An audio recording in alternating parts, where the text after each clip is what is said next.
এই আশুলিয়া থানার মামলায় গ্রেপ্তার করে বিজ্ঞ আদালতে প্রেরণ করেছিলেন এবং ওনার বিরুদ্ধে প্রসিকিউশনের পক্ষ থেকে অভিযোগ করা হয়েছিল যে আশুলিয়াতে যে ঘটনাটা ঘটেছে নেক্ষারজনক ঘটনা এবং যে ঘটনার জন্য জাতি লজ্জিত।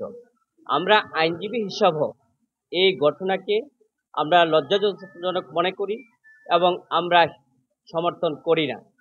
কিন্তু এই মামলা প্রসিকিউশনের যে বক্তব্য দিয়েছে এবং প্রসিকিউশনের যে ফরওয়ার্ডিং উল্লেখ করেছে, এতে দেখা যাচ্ছে যে আমার আসামির বিরুদ্ধে অভিযোগটা কি?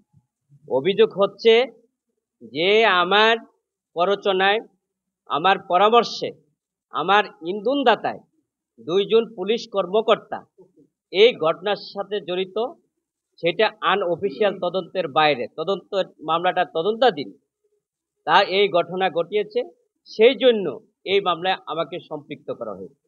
এখন আমাদের সাবমিশন ছিল যে আজকে কাফি মুদাসসির খান কামাল জ্যোতি উনি মাননীয় স্বরাষ্ট্রমন্ত্রীর ছেলে এবং এটাই হচ্ছে তার অপরাধ।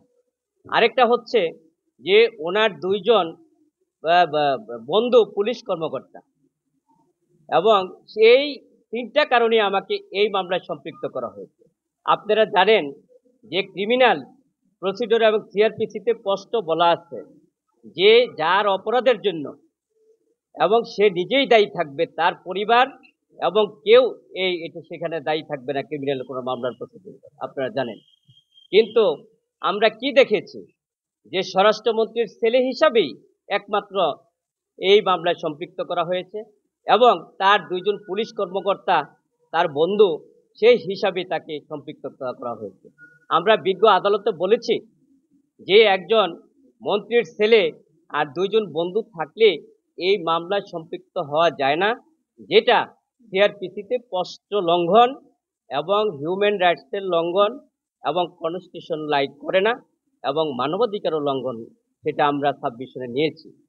বিজ্ঞ আদালত আমরা বলেছি যে এই মামলার যে ঘটনা হয়েছে আমরাও নিন্দা জানাই, কিন্তু সেটা প্রকৃত ইনভেস্টিগেশন করে, প্রকৃত তদন্ত করে বেরিয়ে আসতে হবে যে ঘটনার সাথে কে জড়িত এবং যে জড়িত থাকবে। আমরা একজন আইনজীবী হিসাবে আমরা সচেতন এবং আপনারা সাংবাদিক ও জাতির বিবেক, সে হিসাবেও আপনারাও, আমরা আইনজীবীরা সবাই সুষ্ঠু বিচার চাচ্ছি। কিন্তু আমরা কি দেখতে পাচ্ছি, এই মামলায় যে এজাহার করা হয়েছে, এজাহারে 1 নম্বর আসামি করা হয়েছে মাননীয় সাবেক প্রধানমন্ত্রী শেখ হাসিনা এবং আজকের যেই আমার আসামি স্বরাষ্ট্রমন্ত্রীর ছেলে এবং অন্যান্যদেরকে আসামি করা হয়েছে। আমরা বিজ্ঞ আদালতে এও বলেছি যে ইনভেস্টিগেশন করে, তদন্ত করে এর সঠিক যারা অপরাধী তাদেরকে বের করার জন্য। আর যদি তাদেরকে বের করে না হয় তাহলে প্রকৃত অপরাধী তারা আড়ালে থেকে যাবে এবং যারা নিরপরাধ, যারা এই ঘটনার সাথে সম্পৃক্ত না, তাদেরকে যদি এই মামলায় আনা হয় তাহলে কি রাজনৈতিক হয়রানি এবং উদ্দেশ্যমূলকভাবে এই মামলায় আমাদেরকে জড়ানো হয়েছে। এতে করে মামলার যে প্রকৃত রহস্য ঘটনা সেটা উন্মোচিত হবে না এবং যারা প্রকৃত অপরাধী তাদের বিচার হবে না এবং বাদী যে ন্যায় বিচারের জন্য মামলাটা করেছেন বাদীও ন্যায় বিচার হতে বঞ্চিত হবে।